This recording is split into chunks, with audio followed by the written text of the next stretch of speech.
Саламатсыздарбы, парламентаризм сабактары талкуусун баштайбыз. Бүгүн Жогорку Кеңеш 2018 жылдын жазгы талаа жумуштарын өткөрүүгө карата даярдыктардын жүрүшү жөнүндө өкмөттүн маалыматын укту. Студиябыздын коноктору депутат Кенжебек Бокоев жана Айыл чарба, тамак аш, өнөр жайы жана мелиорация министри Нурбек Мурашев, кош келдиңиздер.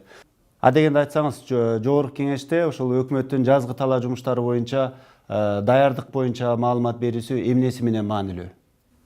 Бул эң маанилүү өкмөттүн даярдыктарынын бири. Биз бир жылда ушул өзү негизи өкмөттүн эки нерсе боюнча даярдыгын бул кыш жазга даярдык боюнча, анан кийин биздин айыл чарбалык иштерге даярдыгын угабыз да. Мынакей бул жерде бир эле айыл чарбасы эртең кандай кылат эмес, ушул айыл чарбага минералдык жерсемиштер даянбы, күйүүчү майлары ГСМ маселеси даянбы, техникалар жазкы айдоо талаа жумуштарына даярбы жана башка. Биздин мал чарбада кандай, кайсы жайыттарга чыгат, жайлоолорубуздун бүгүнкү күндөгү абалы жана башка маселелердин баардыгын ушул жерде караш керек да. Мисалы биздин гербицидтер өзүбүздө жок.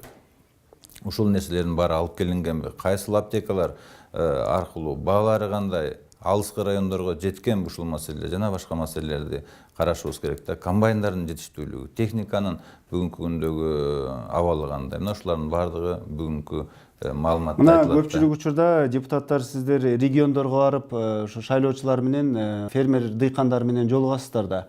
Эң негизги маселе ошол мамлекеттен күткөн, министрликтен, өкмөттөн күткөн эң негизги маселе эмне ошол дыйкандар үчүн? Эми биздин өкмөткө, ошонун ичинде айыл чарба министрлигине ар дайым сын пикирлерден айыл чарба боюнча көп айтылган эмне үчүн? Анткени бүгүнкү күндө жердин дээрлик бардыгы азыр жеке менчикке берилген. Ал эми биздин жанагы мамлекеттин эсебинде турган ФПС жерлери да, алар да ошол эле дыйкандарга аренда түрүлүп берилет. Демек, бүгүнкү күндө жерди иштеткендердин 100% бул жеке менчик дыйкандар.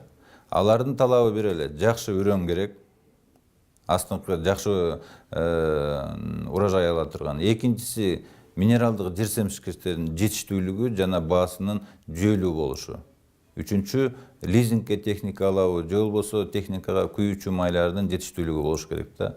Ал эмне үчүн? Ал дагы да бизде өкмөттүн өзү алып келбесе да, жанагы биздин май күйүүчү пункттар аркылуу ушул жетиштүүлүгү да алыскы айылдар каерден алат? Мына ушул маселелерди мен ойлойм өкмөт камсыздап бериш керек да. Мына былтыр дагы ушул жазгы талаа жумушуна даярдык маселесинде ошол сугат суу маселеси айрыкча көтөрүлгөн. Жер семирткич, ошондой эле мына айыл чарбасына берилүүчү кредиттер боюнча абдан көп суроо талаптар болуп келет да. Ошол кредиттин жанагы үстөгүн азайтуу, пайызын азайтуу, техниканы ушу дыйкандарга жеткирүү маселесин былтыр кандай болду эле, ал эми быйыл кандай болот? Мисалы ошол даярдык быйыл дагы ошол былтыркыдай деңгээлде болобу же андан жогору болобу? 2017 жылдын ийгиликтүү аяктап, мына жазгы талаа иштерине бүгүнкү күнү Жогорку Кеңешке келип отурабыз. Негизинен бизде азыркы Кенжебек Сатылкулович айтып кеткендей, дыйкандарыбызга негизги болгон көйгөйлөр бул үрөн, техника, анан жер семирткич, анан суу маселеси. Ушул негизги маселелердин биз чечүүгө аракет кылып келдик. Бүгүнкү күндө үрөн маселеси боюнча буудайдын 70-80%га чейин камсыздоосу бар ички өзүбүздө. Андан сырткаркысыны үрөн фондуларынан, анан жеке үрөн чарбалардын негизинде камсыздалып атат бүгүнкү күндө.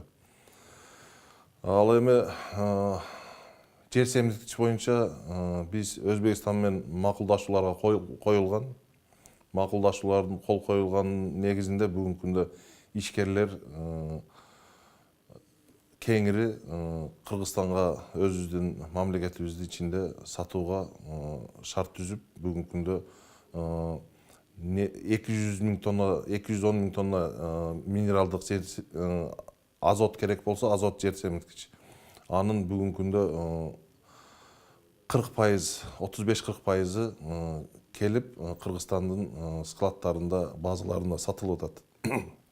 Андан сырткары Матрезерв тарабынан 100 000 тонна дагы квота берилди Өзбекстан мамлекет тарабынан. Ошол 100 000 тонна квотаны деле Матрезерв ошол жеке ишкерлерге, фирмаларга берип, ошолор аркылуу алып келип базарларда сатканга шарт түзүлдү быйыл. Ошо жер семирткичтер маселеси кандай болот болду экен? Мисалы, былтыркыга караганда быйыл Өзбекстан менен Кыргызстандын байланыштары мындай жакшы тарапка өзгөрбөдүбү? Ушул таасир береби бааларга же болбосо ошол жер семирткичтердин көлөмүнө? 2 жылдан бери баа бир темпте турат. Ошол орто чен менен бүгүнкү күндө 15 сом тегерегинде азот жер семирткичтердин баасы ошондой болуп атат. Өзбекстандан келген, Россия мамлекетинен келген, Россия Федерациясынан келген жер семирткичтердин баасы 18 сом, 20 сомго чейин. Бул өзүңүздөр билесиздер, 2014-2013 жылдары 25 сом, 30 сомго чыгып кеткен жылдар болгон. Азыр бүгүнкү күндө стабилдүүлүк бул айыл чарба продукциясына керектелүүчү азыктардын бардыгы бир темпте, бир баада турат деп мен айтып кете алам. Айрыкча мына сиздер ошо Республикада журт фракциясы дыйкандарга берилүүчү жана кредиттердин жеңилдетилген, анан абдан көбүрөөк катмарга берилишин талап кылып келесиздер да. Ушул мисалы ушул талабыңыздар, ушул сурооңуздар ишке ашып жатабы азыркы учурда? Эми биз башынан эле ушул 5-чакырылышта парламентке келгенде эле ушул негизги партиянын программасы да ушундай болуп жүрүштү. Айыл чарба кредиттерин 7%дан берүүнү максат кылганбыз да. Эмне үчүн дегенде бул бир асмандан алынган цифра эмес. Ошол эле өнүккөн өлкөлөрдө алайык мына коңшу мамлекет Казакстанда алайыкаларда 6%дан кредиттер берилет да. Же болбосо субсидия кээде пайызы жок берилет.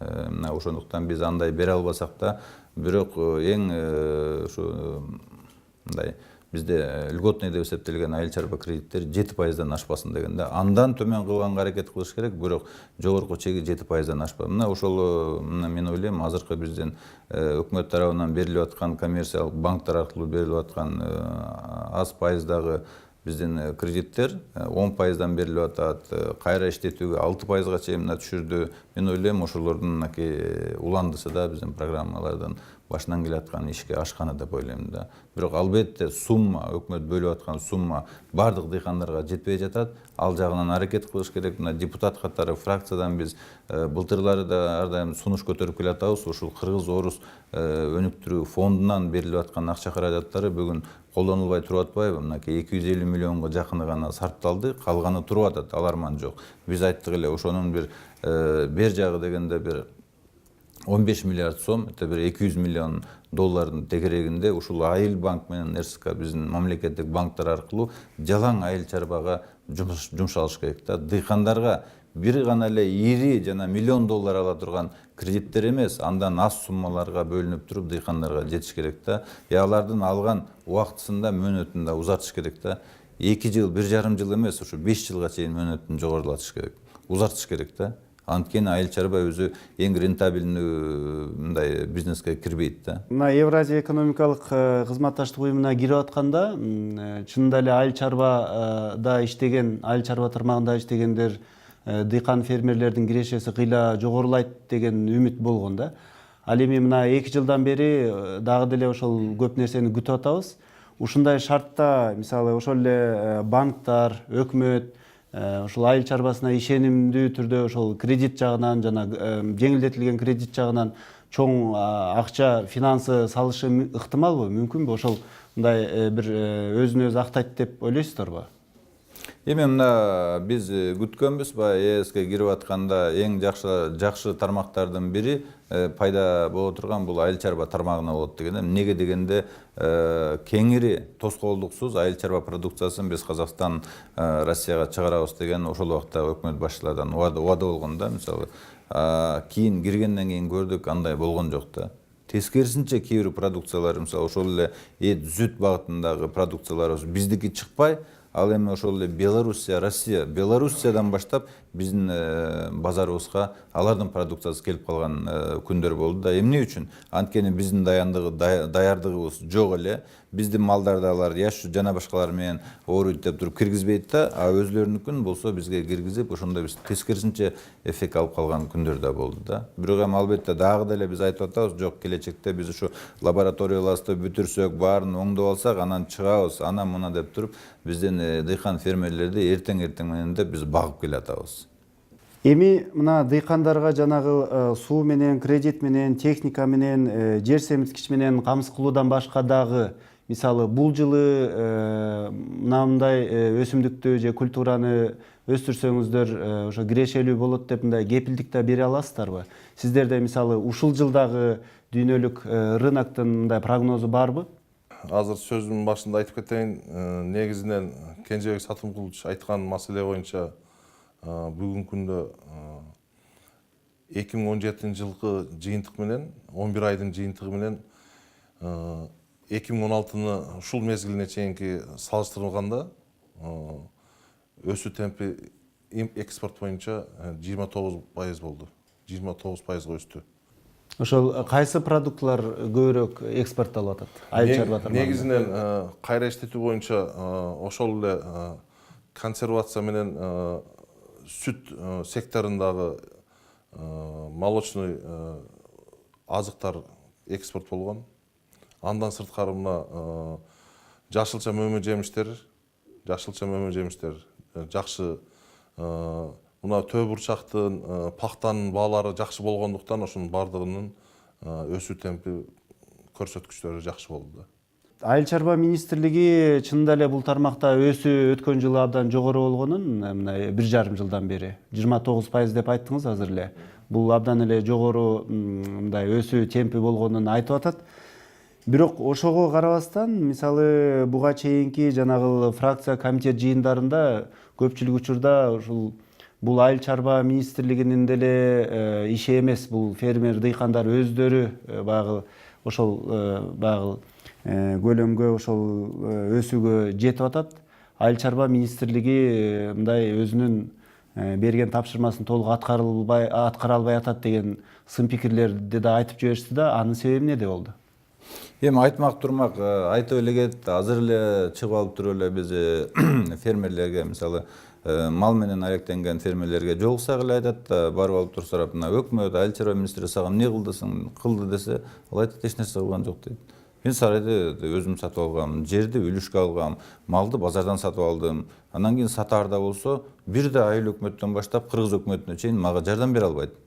Мисалы ошол эле мынакей мен өзүм мынакей Талас областын ала кетейикчи. Талас областынан эле Казакстанга чыгарып, же болбосо Чүйдөн Казакстанга чыгарып бүгүнкү күнү эт сата албайт. Анткени чек арадан кой бербейт. Тирүү малды да баягы документально мындайча айтканда мыйзамдуу түрдө алып чыга албайсың, же болбосо союп алып туруп этин алып чыга албайсың. Анан кийин ортомчулар. Булар барат да ортомчуларга өткүзүп берет. Анан кийин ортомчулар аракет кылып нары чыгарат. Ошол эле сүттү ким алып атат? Дагы деле келип айылдарды кыдырып сатып алып жүргөн ортомчулар. Ошол эле сүттү барып туруп түз бир жерге баягы гарантированно жыл бою 20 сом же 25 сомдон тапшыра албайт. Мынакей азыр эле Бишкек шаарында карасаң, үйлөргө алып келип сатып аткандар, магазинде карасаң 40 сом литри. А дыйкан канча, фермер канчадан сатып атыр? Ал сүтүн 16-18 сомдон сатып атат. Кээ бир убакта 20 сомго чыгат, кээ бирде 12 сомго чейин түшүп кетет. Мына ошондуктан эки ортодо бул жерде ортомчулар, мына ошондуктан мен ойлойм, мынакей сырттан буга чейин, мына кече жакында деле мынакей эт өндүргөндөр айтып атат. Буйволдун эти келген убактары бар. Өкмөт уруксат берип туруп, уруксат кагаздары менен. Же болбосо Кытайдан ар кандай бир сапаты төмөн эттердин келген маселелери бар. Ошого биздин фермерлер болсо каршы чыгып атат. Эмне үчүн биздин этти мындай аягына чейин силер реализациясын карабай туруп сырттан келген эттерге уруксат бересиңер депчи, арзан эттерге, сапаты төмөндөргө. Мына ушул сыяктуу маселелер көп да. Бирок эми ошол сын пикирлер менен бирге сунуштар кандай? Мисалы ошол эле айыл чарба министрлигинин же болбосо өкмөттүн ушул агрардык секторду өнүктүрүүдөгү ролу кандай болуш керек? Эмне болуш керек? Дыйкандар бүгүн эле эмес, баягы бул маселе бүгүн келген жок да, кечетен бери эле айтып келаткан маселеси бар. Өкмөт эгер жардам бергиси келсе, мынакей биздин мурунку баягы мындай да кечеги эле нерсени кайра жаңыртыш керек деген бир сунуш бар да. Дыйкандар айтат, биз төө бурчак же болбосо пахта, тамеки жана башка өсүмдүктөрдү өстүрө турган болсок, ошону күзүндө мынчадан сатып алабыз деп бизге айткыла. Ошону сатып ала турган баягы эле заготовительный пункттарды ачкыла. Өкмөт ошону чогултуп туруп бардык мамлекеттин каражатын алып, же болбосо бир инвестор таап туруп, ошонун баарын сатып алып туруп жыйнасын да, анан кийин жогорку баада, мындайча айтканда, оптовый клиент таап туруп, анан кийин Турциядагы ошол эле төө бурчактын биржасына, же болбосо пахтаны дагы бир пахтанын чоң дүйнөлүк биржасына чыгарып туруп, анан кийин кымбат сатып бергиле деген маселе. Өзүлөрү болсо жазга чейин күтөйүн десе, күзүндөгү той аш, ар кимдин үйүндөгү балдарын окутуш керек, студенттерди окутуш керек. Ошо менен арзан баага ортомчуларга кетип калып атат да. Мына ошону заготовительный пункттарды ачып туруп бизден сатып алгыла деп. Биз да ошол сунуш кылганбыз. Ошол эле Кыргыз Орус фондунан, например, мисалы бир 1 миллиард доллардын бир 100-200-300 миллионун ушуга берип туруп, кайтаруусу менен ортодо башкаруучу заготовительный пункттарды ачыш керек, продукцияларды сатып алыш керек да. Анан кийин жанагы азыр логистический центрлерде отпойбу өкмөт. Ошондой ортодо каражат менен ошол центрлерге толтуруп туруп, сактап, анан жазында жакшы баа менен сатып туруп, үстөгүн керек болсо дыйкандарга кошуп берсин деген маселе. Бирок буну биз жаза албай жатабыз. Мен кошумча кылып койбойм ушул суроолор боюнчачы. Сүт секторуна азыр Кенжебек Сатымкулович айтып кетти. Бул дүйнөлүк практикада ортомчулук деген бул институт бар да, туурабы? Бул каалайбызбы, каалабайбызбы, ортомчулук иш болмоюнча иш жүрбөйт. Сүттүн баасы быйылкы күндө, азыркы мезгилде 24 сом тегерегинде болуп атат. 24 сом. Конечно, ушу народныйларда, башка торговый сеттерде, супермаркеттерде 40 сомдон 35 сомдон сүт болот. Алар эми жанагы упакованный сүттөрдү ошо сатылып атат. Негизинен молочный сектор Кыргызстанда бүгүнкү күндө жакшы темпте өнүгүп атат. Мен ошону айтып кете алам. Мына эл өкүлдөрүнүн ушу сиздерге, айрыкча мына сиздин министрликке айткан эң чоң бир сын пикирлеринин бири бул министрлик статист боюнча эле калып калбаш керек. Мисалы ошол фермер иштеткен тала өндүргөн эт же болбосо сүт боюнча баягы маалыматтарды жыйнап эле өкмөткө берип, анан парламенттин алдында отчет берген статистикалык орган эмес. Бул жанагы экспортко чыгарып берүүчү, ошол эле фермерлерге продукцияларын кымбат баада чыгарып берүүгө жардам берүүчү бир орган болуш керек деген сын пикирлер айтылып атат да. Бул ушул тапшырманы качан аткара аласыздар? Биз бул тапшырма эмес, мындай да. Айыл чарба министрлиги негизи дыйканчылыктын, айыл чарбанын саясатын жүргүзөбүз бүгүнкү күндөчү. Биз кайсы мыйзам дыйкандарга тоскоолдук болуп атса, кайсы мыйзамды чыгарып берсек же токтом чыгарып берсек дыйкандарга жакшы болсо, ошол шарттардын түзүп берүү боюнча алектенебиз биз. Биринчи негизде. Экинчиси, мына биз калган азыркы сөзүмдүн башында айтып кеткен жер семинткич мамлекет тарабынан жеткирилип берилип, андан сырткары суу боюнча азыр айтып кетип атат. Министрликте 5000ден ашык киши иштейт экен деп. 5280 киши иштейт. Бирок ошонун 4500 кишиси суу чарбада иштейт. Бул суу чарбада ар бир айылда өзүнүн мураптары бар, суу бөлүп бере турган кишибиз бар. Ар бир айылда канча айыл болсо, ошолордун бардыгын топтоп келгенде 5200дөн ашык киши иштейт бизде. Калган департаменттерде биздин центральный аппаратта мына 84 киши иштейт. 84 киши менен калган ошол департаменттерди башкарып иш жүргүзүп отурабыз бүгүнкү күндө. Негизинен министрликтин максаты айыл чарбаны туура багытка саясатын жүргүзүп, андан сырткары ошол дары-дармек Кыргызстанга өзүбүз чыгарбагандан кийин башка мамлекеттерден алып келгенде сертификация кылып, химиялык заттарды биз өсүмдүктөргө иштеткен химиялык заттарды аны алып кирип туруп, анын текшерип, аларга лицензиясын берип, андан сырткары мына сууду ар бир дыйкандын таласынын сууду башына чейин жеткирип бериш ошол биздин милдет болуп эсептелет бүгүнкү күндө. Быйыл региондорду өнүктүрүү жылы дебедиби? Бул дагы мына айыл чарба тармагына дагы тиешелүү болсо керек. Көптөгөн өнүккөн өлкөлөр бул айыл чарбаны жанагы ирилештирүү багытында кетип баратат да, өнүккөн өлкөлөрдүн баардыгы. Бизде тескерисинче айыл чарба бир аз майдаланып кеткендей да. Мисалы ошол эле жанагы күйүүчү майлоочу майларды бөлүштүргөндө дагы бир айылда айыл өкмөтүндө аз эле кишиге жетет, ошо колунда жок адамдарга көбүнчө. Ал эми калгандары ага жетпейт деле анын атын эле угат да. Өкмөт жардам бериптир, жеңилдетилген. Жанагы жеңилдетилген күйүүчү майларды бергендечи баасы. Жок, жеңилдетилген күйүүчү майлар боюнча мен мындай деп айтат элем. Биз нефтетрейдерлер менен сүйлөштүк бүгүнкү күндө. Нефтетрейдерлер Газпром, Нефть Азия менен Партнер нефть и Петролиум деген 3 компания менен сүйлөштүк. Эң жакшы шартты мына бүгүнкү күндө ошол 3 компания биз дыйкандарга жардам берели деп бир компания айтты. Даже ошо чоң чарбалар болсо өзүнүн складына чейин биздин өзүбүздүн машина менен жеткирип беребиз. 7% арзынатып беребиз. Өзүнүн бүгүнкү сатылып аткан баасынан 7%га чейин түшүрүп беребиз деп туруп, бул болот 2 сом 58 тиын, 2 сом 50 тиындын ортосунда арзынатып беребиз деп атат. Бул чоң чарбалар, мына мен телевидениеден пайдаланып айтып коеюн, чоң чарбалар эгерде ала турган болсо биздин ар бир райондо айыл өкмөттөрдө райондун рубарлары бар бизде. Ошолорго кайрылып туруп заявкаларды берсе, чоң объемдо ала тургандар. Биз ошол фирмалар менен беттештирип, ошол арзаныраак 7%дан ылдыйраак кылып туруп алып бергени кудуретибиз жетет. Быйыл бир 2 сомго арзаныраак болот экен да.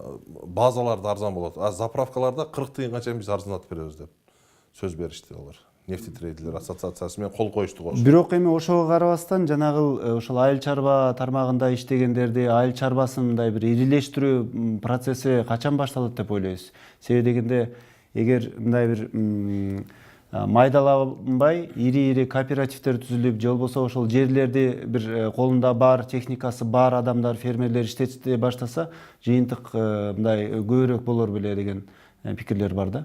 Эми ал боюнча урматтуу министр, өкмөттүн мүчөсү айтат чыгар кандай болуп атканын. Мен айтып кетейинчи, мынакей мисалы бизде азыр дыйкан чарбаларды ирилештирүүдөн мурда биз азыр райондорду, айыл өкмөттөрдү ирилештирүүнү кыргыз өкмөтү ишке ашыра албай жатат. 2012 жылы концепция бекитилген, ошо 14-жылы ирилештиребиз деп анан сатып ал деп 16-га жылдырды. Ошо менен кийинкилер дагы шайлоо өтсүн деп туруп, дагы эле ушул административдик территориалдык реформа, то есть ирилештирүү маселеси каралбай келатат. Ал эми дыйкан чарбаларды, жана товардык майда дыйкан чарбаларды өкмөт деги эле азыркы убакытта ирилештирүүнү жаза албайт. Анткени канча жылдан бери жасаш керек деген эле концепция, стратегия, программаларын иштеп келатат. Бирок кантип ирилештирет? Ал жеке чарба. Биз айыл өкмөттөрдү ирилештире албай жатабыз. Тиги дыйкан чарбаны ким кошуп жибере алат? Ал жеке менчик. Ал мисалы коңшусу менен кошулайын десе, может экөөнүн ортосундагы бири-бирине болгон тиги мамилеси начар чыгар. Ал экөө кошулбайт. А тетиги жактагы менен кошулайын десе, ал алыс. Ошондуктан мен ойлойм, бул өзү мындай орустар айткандай естественный процесстер го. Бири-бири менен кошулуп, бири-биринин жерлерин сатып алып, ушинтип отуруп бирилештирип, өкмөт эмне кылыш керек? Бул кызыктырыш керек. Мынакей силер 3 гектар эмес, 10 гектардан жогору болсоңор, силерге 10%дан эмес, мынакей 5%дан кредит берилет. Лицензиясы техника болсо 5 жылга эмес, 10 жылга берилет. Анын баасы бүгүнкүдөй тиги асмандын башындагыдай $20,000 эмес. Аны дыйкан кантип алат трактордо $20,000? Аны Белоруссиядагы заводдун баасын тегерегинде бериш керек. Азыр мен угуп атам, кээ бир компаниялар арзан бааларды сунуштап атат депчи. Мына ушул жагына кетиш керек. Маегиңиздерге рахмат. Парламентаризм сабактары талкуубузда биз бүгүн жазгы талаа жумуштарына даярдык жана айыл чарба маселелерин талкууладык. Саламатта калыңыздар.